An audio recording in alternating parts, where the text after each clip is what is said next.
Megastar Shakib খান বাঁচিয়ে দিলেন মিমি চক্রবর্তীর career. Hey guys, welcome to my channel. আমি মহারাজার। এখন আমরা কথা বলবো হচ্ছে মিমি চক্রবর্তী। জাস্ট কি লাগছে বলো তো আজকে ওনাকে। আমি এই কথাটা বারবার অনেক জায়গায় অনেকভাবে বলেছি যে ওনাকে ভীষণ সুন্দর লাগছে, ওনাকে ভীষণ হট লাগছে, ওনাকে ভীষণ মানে এরকমভাবে দেখিনি অনেক বছর মিমি চক্রবর্তীকে। অনেক বছর কি আগে কোনো দিন দেখেছি বলেই তো মনে পড়ছে না। বাট মিমি চক্রবর্তীকে আমরা মাসি আফতারে প্রচুরবার দেখেছি। আমার খুব ভালো লাগতো মিমি চক্রবর্তীর এই মাস ছবিগুলো, যেগুলো মিমি চক্রবর্তী দাপিয়ে দিত একদম। আমার খুব ভালো লাগে। মিমি চক্রবর্তী না একজন খুব ভালো অভিনেত্রী, ঠিক আছে। আমাদের এখানকার ইন্ডাস্ট্রি ব্যবহারই করতে পারলো না মিমি চক্রবর্তীকে। আর এখানে তো আর একটা প্রবলেম আছে, ভাই মাস ছবি তৈরি হয় না, তো মাসি মিমি চক্রবর্তীকে নিয়ে করবে নাকি। তো যে কারণে একটা দেবদা একটা কথা বলেছিলেন, আমাদের এখানে খুব ভালো ভালো আর্টিস্ট রয়েছে, বাট তাদেরকে কেউ ব্যবহারই করতে পারে না। তো এটাই হচ্ছে প্রবলেম। মানে খুব ভালো ফিমেল আর্টিস্টের কথা বলা হয়েছিল।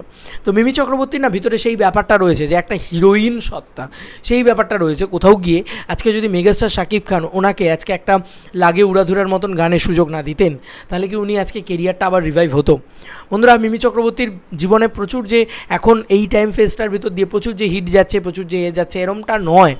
এবং এরমটাও নয় যে মিমি চক্রবর্তীর খুব একটা মানে কমার্শিয়াল জোন বা কমার্শিয়াল যে কী বলে মানে একটা উন্মাদনা যেটা থাকে, সেইটাও যে এখন খুব বেশি করে রয়েছে। বিশেষ করে আমাদের এখানকার বাংলা কমার্শিয়াল যে হিরোইনরা রয়েছেন তাদের নিয়ে কোনো ক্রেজই নেই আর। কেন নেই? কারণ তাদের অলরেডি মানে তাদের আর কমার্শিয়াল ফেজে দেখাই যায় না। তো মেগাস্টার শাকিব খান, আমি এইটাই বারবার বলি যে উনি কেন এত ভালো মানুষ, উনি কেন কারণ কমার্শিয়াল স্পেসে উনি মিমি চক্রবর্তীকে নিয়েছেন। এমনটা নয় কিন্তু যে মিমি চক্রবর্তী থাকলেও ওনার কোনো হেল্প হবে, কিচ্ছু হবে না, ওনার কিচ্ছু যায় আসে না। ওনার মিমির জায়গায় যদি ভাই ওখানে যে কেউ থেকে যেত, নতুন একটা কোনো আর্টিস্ট থেকে যেত, তাও ওনার কিচ্ছু যায় আসতো না, উনি তাও বিজনেস দিতেন। আমরা দেখেছি যে কোকনি কফিকে কে বাংলাদেশে চিনত, কিন্তু বাংলাদেশে দাপিয়ে বিজনেস তো করেছে Rajkumar. Highest grosser of the year হয়েছে তো রাজকুমার। কিন্তু এটাই হচ্ছে মেগাস্টার শাকিব খানের ডিফারেন্সই, এবং ডিফারেন্ট কাজ করা, একটু নতুনভাবে ভাবনা চিন্তা করা। কেন? কারণ আজকে মিমি চক্রবর্তীর কেরিয়ারটা কিন্তু রিভাইভ হয়ে গেল মেগাস্টার শাকিব খানের হাত ধরে। আমরা সবাই জানি যে মানে শাকিব খানের কিন্তু বেশি উপকার হওয়ার থেকে মিমি চক্রবর্তীর বেশি উপকার হলো মেগাস্টার শাকিব খানের সাথে হাত মিলিয়ে। দেখো আজকে উনি তো সুযোগটা দিলেন, এই যে লাগে উড়াধুরা গানে আমরা কি মারাত্মক পারফরমেন্স দিতে দেখলাম মিমি চক্রবর্তীকে, কি মারাত্মক লাগছে ওনাকে, টপ হটেস্ট লাগছে।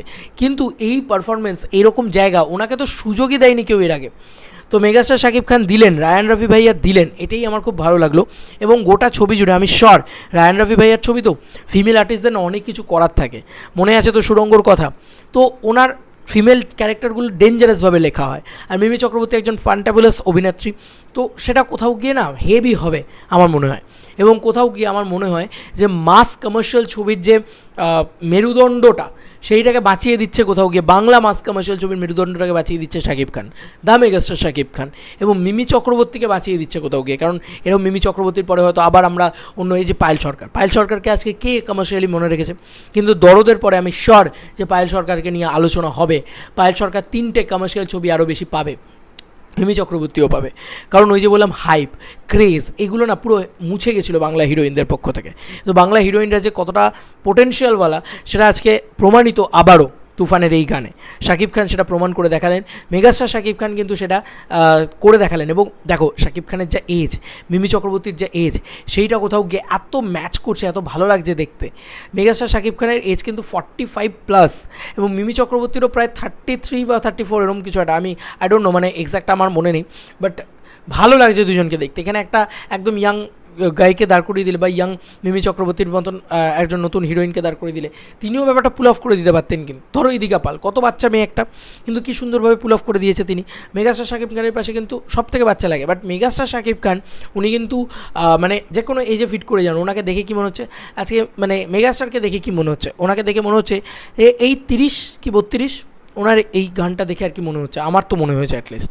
কিন্তু মিমিকে পাশে দাঁড় করিয়ে আরও বেশি করে ওটা দারুণভাবে হয়েছে যে ওয়াও, মানে মনে হচ্ছে যে 28 বছরের একটা মেয়ে এবং 30 বছরের একটা ছেলে বা 32 বছরের একটা ছেলে, দারুণ কম্বিনেশনটা ক্রিয়েট হয়েছে কোথাও গিয়ে। তো এটাই কিন্তু আরও ভালো করে মানে উপমা দেয়। এবং এত ভালো একজন অভিনেত্রীকে বা এত ভালো একজন মানে সুপারস্টার হিরোইন বলবো না, বাট হিরোইন সত্তাটা পাইয়ে দেওয়ার জন্য thank you Shakib Khan, thank you the megastar Shakib Khan, কারণ উনি না থাকলে হয়তো মিমি চক্রবর্তীর আজকে তুফান পাওয়া হতো না, একটা লাগে উড়াধুরার মতন গান পাওয়া হতো না, এবং এতটা পপুলারিটি পাওয়া হতো না।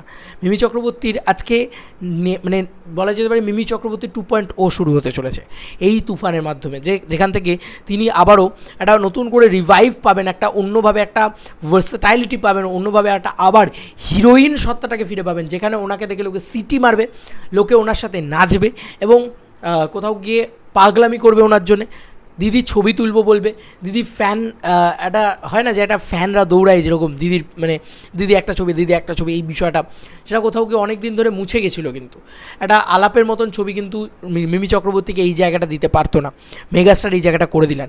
তো এই কারণেই থ্যাংক ইউ মেগাস্টার শাকিব খান। এইভাবেই যেন মেগাস্টার শাকিব খান আরও মেন স্ট্রিম পট পয়লার কমার্শিয়াল ছবি করে যান, যাতে আমরা মানে এন্টারটেনমেন্টের তুখরে থাকি, একদম যাকে বলা যেতে পারে শিখরে থাকি, এবং তার সঙ্গে সঙ্গে এরকমভাবেই আমাদের বাংলা হিরোইনদের আরও বেশি করে নামোজ্জ্বল করে, লাইক শ্রাবন্তী। আমি চাই মেগাস্টার শাকিব খান আবার যেন শ্রাবন্তীর সাথে কাজ করেন।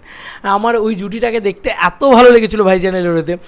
আমি চাই যে উনি শিকারি বলো বা ভাইজানের, আমি চাই ওনারা দুজনে আবার একসাথে কাজ করুক আর জমিয়ে যাক, মানে জাস্ট জমে যাক আবার।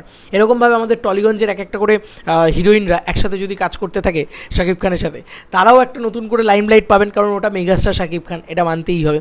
এবং তার সঙ্গে সঙ্গে শাকিব খানও বেশ একটা মানে একটা দারুণ জুটি দেখতে পাবো আমরা। কিন্তু মিমি চক্রবর্তী শাকিব খানের জুটিটা দারুণ লাগছে, আমার দারুণ লাগছে কোথাও গিয়ে, এবং কোথাও গিয়ে দারুণ লাগছে এটা ভেবে যে মিমি চক্রবর্তীর কেরিয়ারটাকে বাঁচিয়ে দিল শাকিব খান, মিমি চক্রবর্তী আবার রিভাইভ করে গেলেন।